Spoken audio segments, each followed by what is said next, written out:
Today, we look at how national political developments have affected provincial rule in the Free State, and we speak to Roy Jankielsohn, the Democratic Alliance leader in that province. Welcome, Roy. Good morning, Chris. Thank you. Roy, what happened last week? We had an interesting event that took place last week, and that is that for the first time, opposition parties, this is since 1994, have received chairpersonships of committees within the Free State Legislature. And that's simply because of pure mathematics. The ANC dropped by almost 10% to 52% in the Free State. We have a very small legislature of 30 members. So after the executive was constituted and put together, the ANC were left with 6 seats in the legislature as opposed to the total opposition's 40. And we were very happy because we grew with an additional seat to 7, so we comprise half of those 14 seats.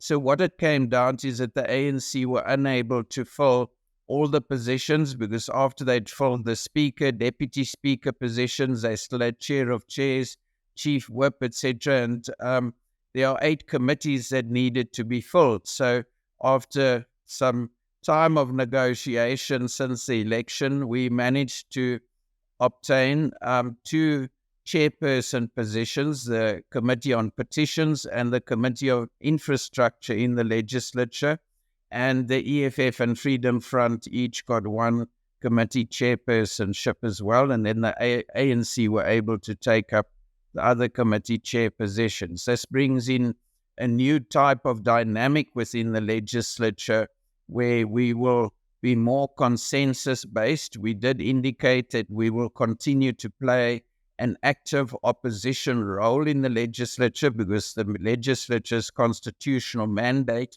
is to hold the executive accountable.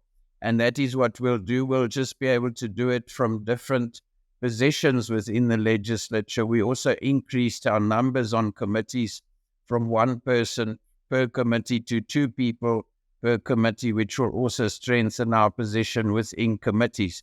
So within the legislature, I think we'll be working closer together as political parties to implement the legislature's constitutional mandate.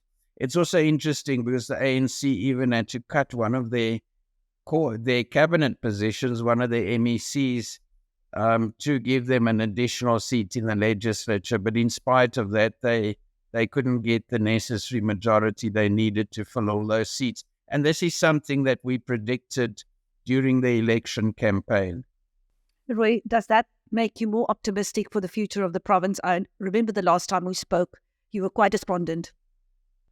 Yes, I think it makes me optimistic for 2 reasons. I think the legislature is stronger, and one of the reasons why we've seen the decay in the Free State of service delivery and large-scale corruption is because the legislature wasn't able to carry out its mandate to hold the executive accountable, because all the senior positions in the legislature, all the committee chair positions were also held by the ANC, who were also in the executive, which is not an ideal situation that the people who are chairing the oversight committees report to the same people within the party over whom they are supposed to do oversight and who they're supposed to hold accountable. So I think things will look better from the legislature side, and we obviously will do everything we can to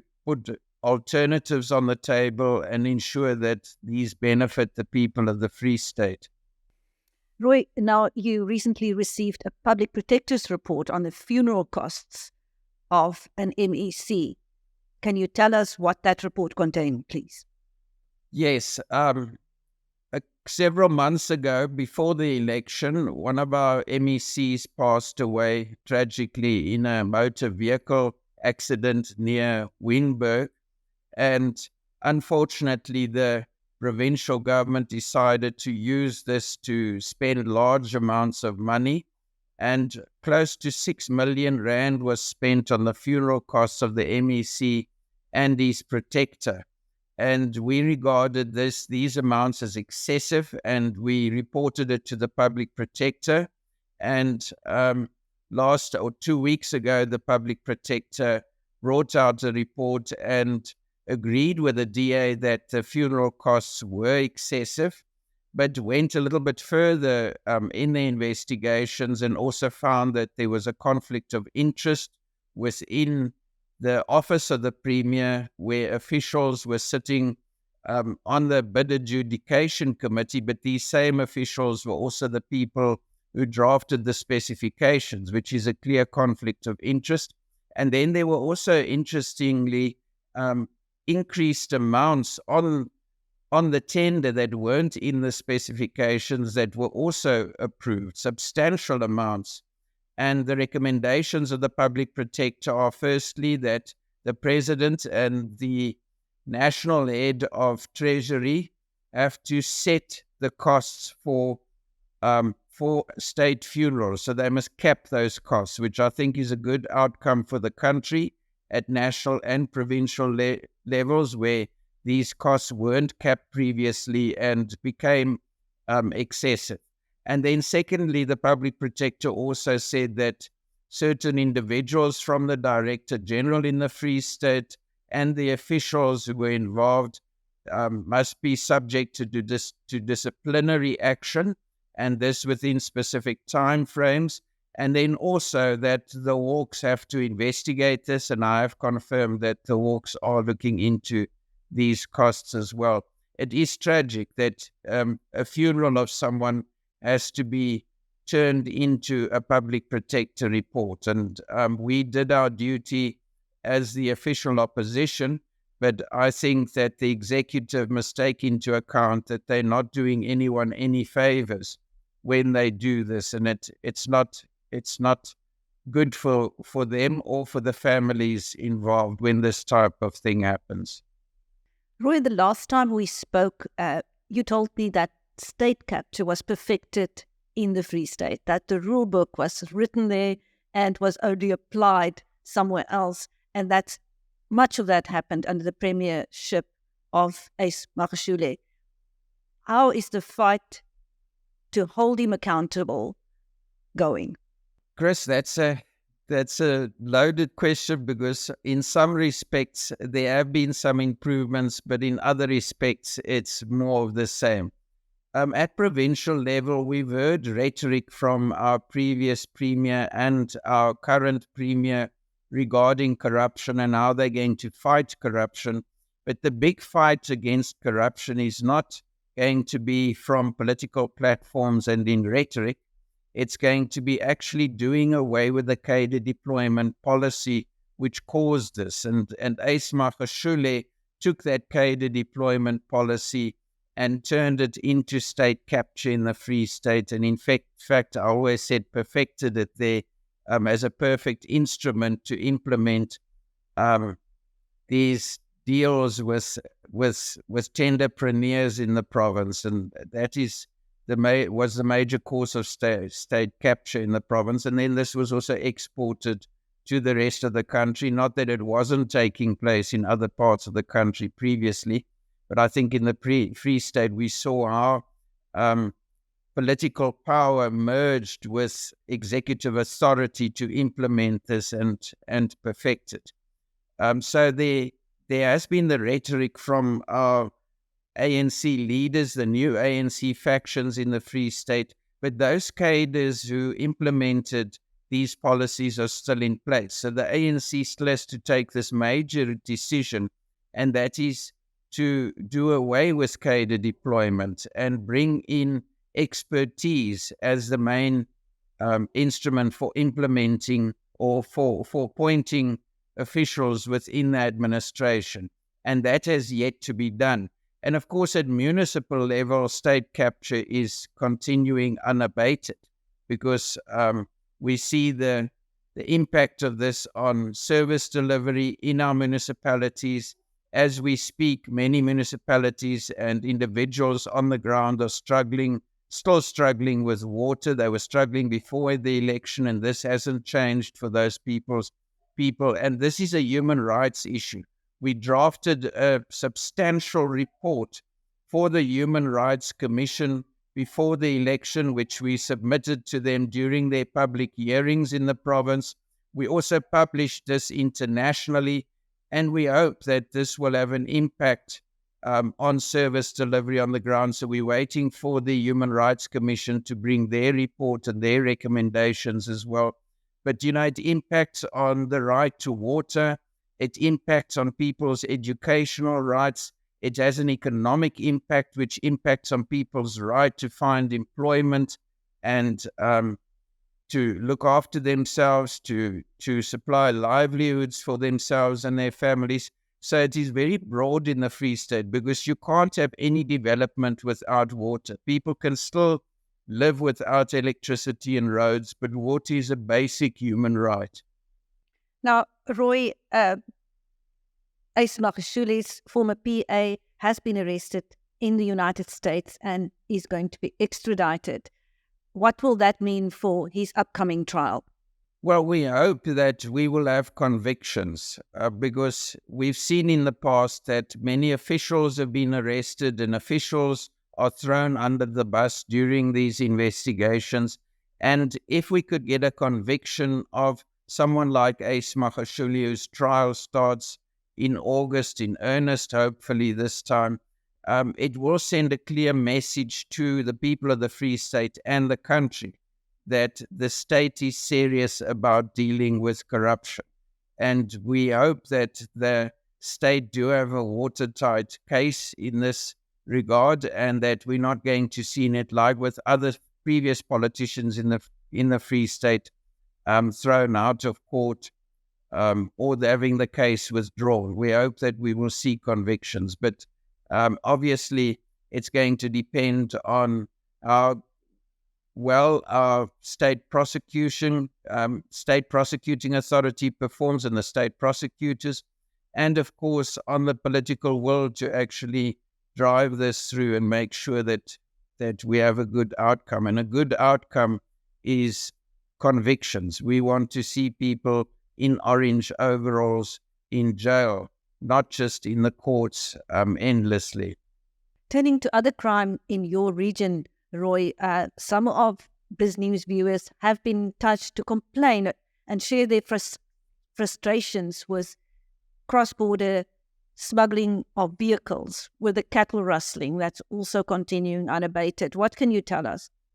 Chris, this is one of the most serious crimes in the Free State, and that is the cross-border crime that is taking place, and it has a huge economic impact, not just for our border communities, but also the larger communities, because it's not just the crime that's taking place, it's also the cross-border influx of illegal immigrants who are also involved in, for example, the Zamas in Welkom, and the human trafficking that's also taking place there within those mines, the abuse of people in those mines.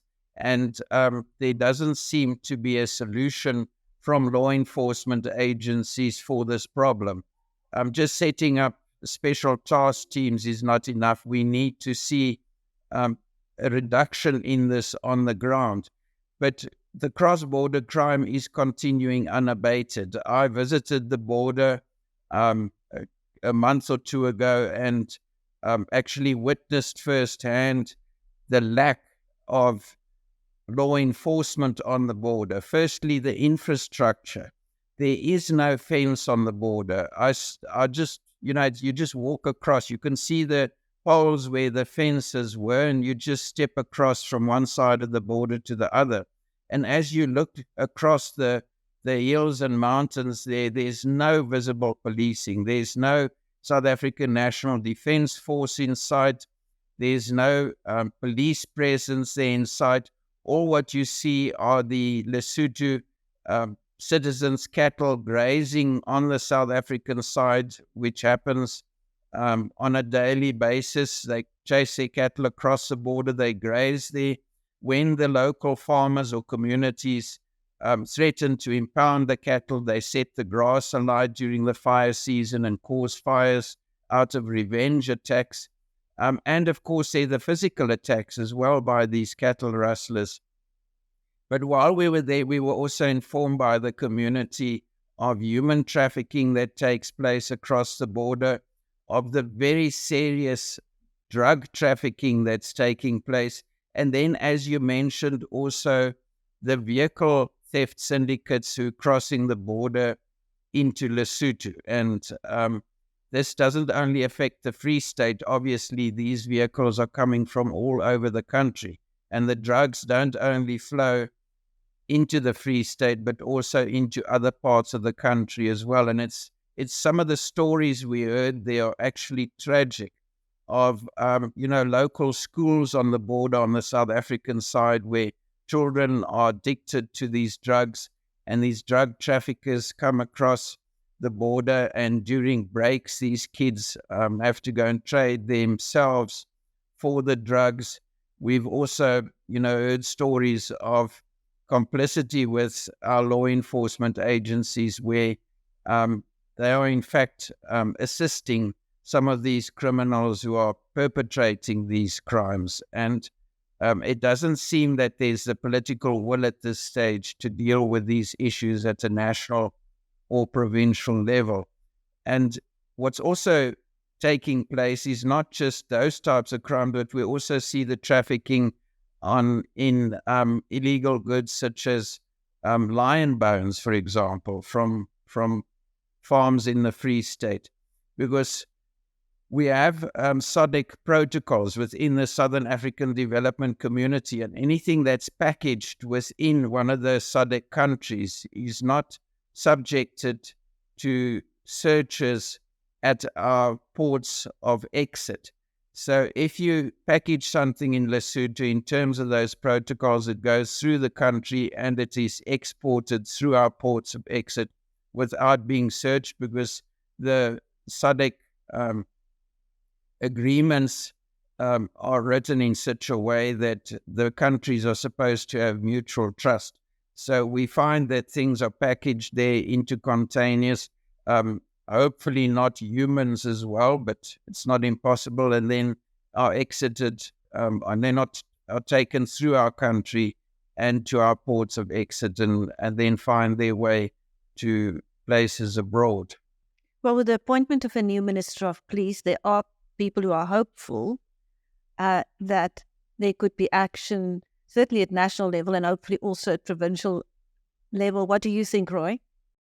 Well, we are hopeful that the new government of national unity will follow a new approach when it comes to dealing with cross-border crime, and we hope that Ian Cameron will be very successful on the portfolio committee of police in Parliament, and I think you did interview him recently as well. So we are hopeful that things will improve.